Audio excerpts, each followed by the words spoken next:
இந்த திருமணமான பெண்களினுடைய வழியை எத்தனை கவிதைகள் சொல்லிருக்கு. படிக்க தெரியாத ஆணிடம் கிடைக்க கூடாத புத்தகம் இந்த பெண்.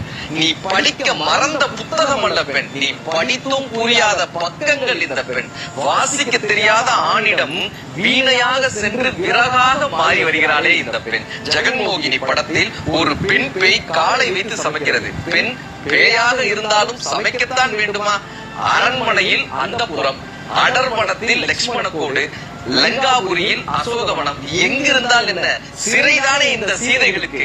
உயர் சாதியில் பிறந்திருந்தாலும் பெண் தாழ்த்தப்பட்டவர்களாகவே நடத்தப்படுகிறார்களே. உன் உயிர் நண்பனுக்கு நண்பனாய் இருக்கிறாய், உன் அன்பு தாய்க்கு அன்பு குழந்தையாய் இருக்கிறாய், அலுவலகத்தில் அதிகாரியாய் இருக்கிறாய். எப்பொழுது எனக்கு கணவனாக இருக்க போகிறாய்? உறவுகளில் தவறு யாருடையது என்பது முக்கியமல்ல, உறவு யாருக்கு முக்கியம் என்பதுதான் கேள்வி. உனக்கு உறவு முக்கியமாக இருந்தால்